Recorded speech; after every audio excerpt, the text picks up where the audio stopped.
guys, what's up? Welcome back to my channel. If you're walking in here for the first time, hey, I'm Dhanesh Shetty. I do informative videos about studying abroad. If that's what you're interested in, do consider subscribing, hit the bell notifications so that you don't miss out on any of my contents, and also don't forget to like this video. That I'm back from the long break. I'm not going to take any more breaks, so do stay tuned, guys. Yeah. So without any further delay, let's just start with the video. Guys, I am basically doing two different videos. The very first video will be, that is this video, is all about the format, the accepted format by the university. I'll be telling it in a detail, like what should be in the introduction part, middle part, and stuff like that. So do watch the end of my video. This is very important because US has such a particular format that you have to follow, else they will not accept you into the university. And the next video is going to be do's and don'ts. Even that video is very important because there are many things that you have to avoid or that you have to keep in mind, which will highly depend on there are some factors that you have to keep in mind and you have to follow so that your SOP doesn't get rejected. So these are two different videos. So let me just start with the first video. Your personality. So there is a difference between SOP and CV.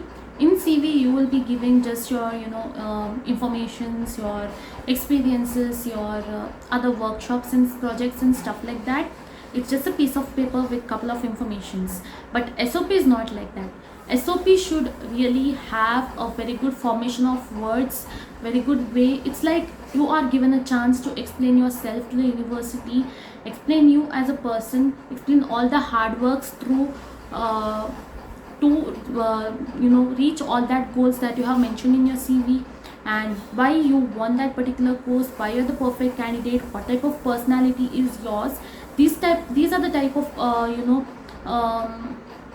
things that you will be talking in your SOP, and this is the first and last chance that the university will be giving you to explain yourself. So you need to make a good use of it, and the SOP for sure should be very efficient. So that's why I'm telling you the format of SOP, and also I will be explaining how you need to write it, and I'll be showing my SOP as well. So do stay till the end of my video. Hit the subscribe button if you have not yet done it. Like this video if you have not yet done it. Let's just move on. As a matter of fact, the very first guideline and format in a SOP is, you will be surprised, introduction.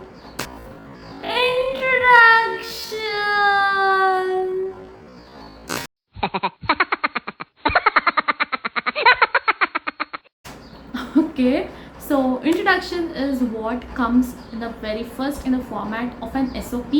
In the introduction, you will be telling about yourself. You'll be explaining why you have taken up this master's program, what influenced you, what is the story behind you taking this program, what influenced you as a personal level or a professional level. Give a backstory and give a nice backstory. Don't just tell I took my bachelor's in computer science, so I want to do my master's in computer science. Bro, you can do better than that, I'm sure. So let me just show the introduction of my SOP, and I hope you'll get a better idea by that. My intro is completely different. So what happened is, I transformed my subject 3 times. Like in PU I took up electronics, then I took up information science in engineering, and now I'm taking up engineering management. So of course this is all about having a diverse knowledge. So that is why this was my experience. What I wrote in my intro part is, growing up I always wanted to have a diverse field and diverse knowledge. So I never liked the idea of restricting myself to a specific field. So after my secondary education in electronics, I went up straight to engineering and information science, so that there was a perfect blend between electronics and computer science, which is perfect to the today's market. But later I did many projects on line follower, robot, inventory system, management system, and student attendance.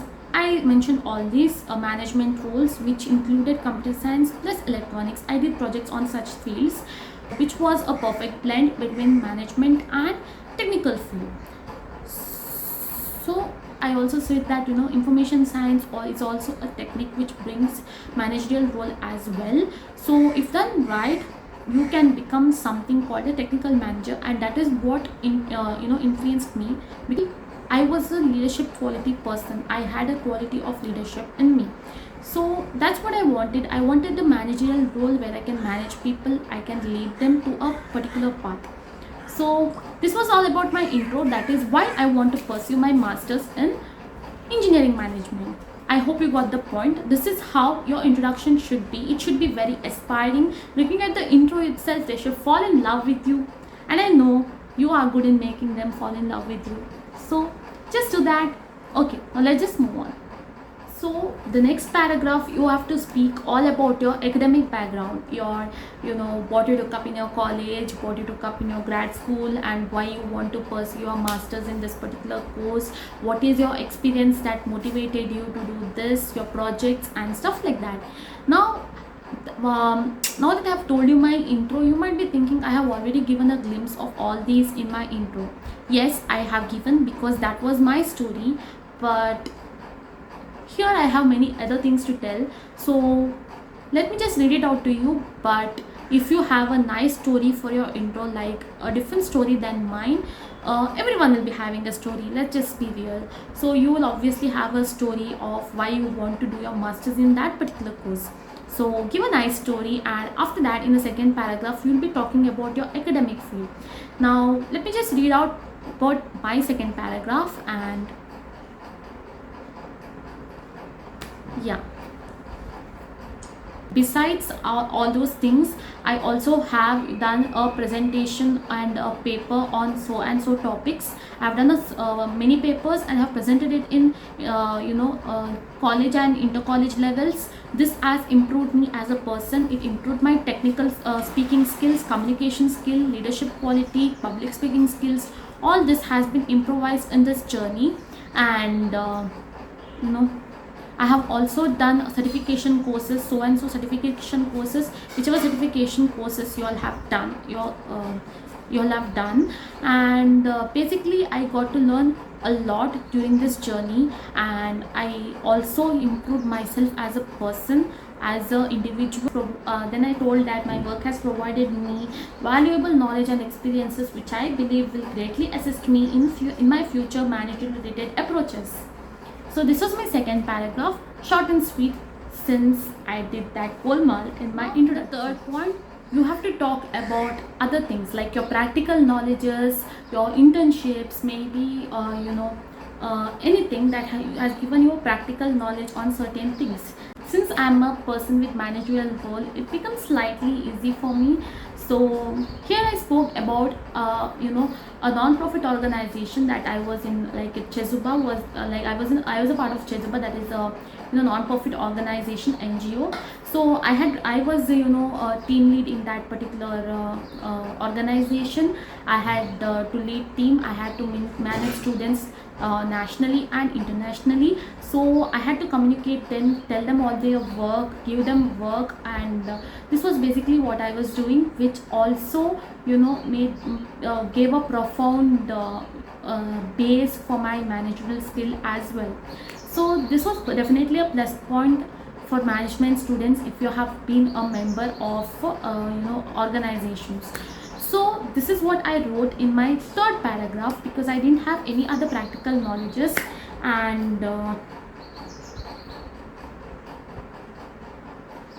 And I also mentioned before becoming a team lead, I was on R&D team, and I also told about some of my works that I did in my NGOs. And yeah, that's it. That I basically explained all my works that I had done, like let me just read it to you.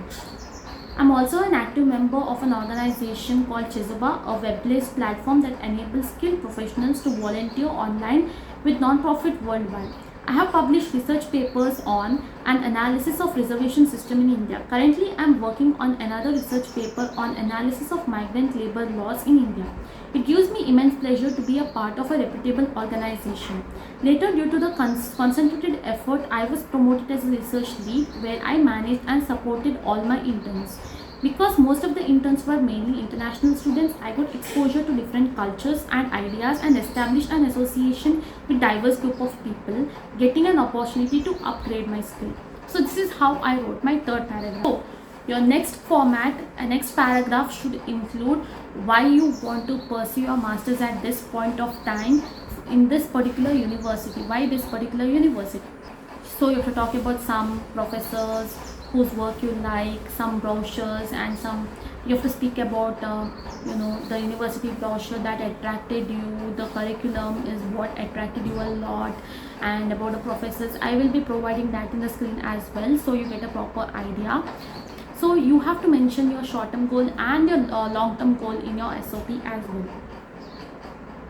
Then why this particular university, what are the extracurricular activities that you have, what talent you have that you can, using this talent you can represent your particular university or bring up your university into national or international level. So these are the particular things that you have to include in your SOP. If you include all these things in your SOP and give a perfect client, you are supposed to get a perfect SOP and there is no question of getting rejected. So do consider these points. Hit the like button if you like this video. Let me just meet you in the next video, that is do and don'ts while writing the SOP, which is very important than this video. This is just a glimpse. You can write your own SOP if you know what you have to do and what you have to not do. So do stay tuned. Till then, bye bye, tata, take care.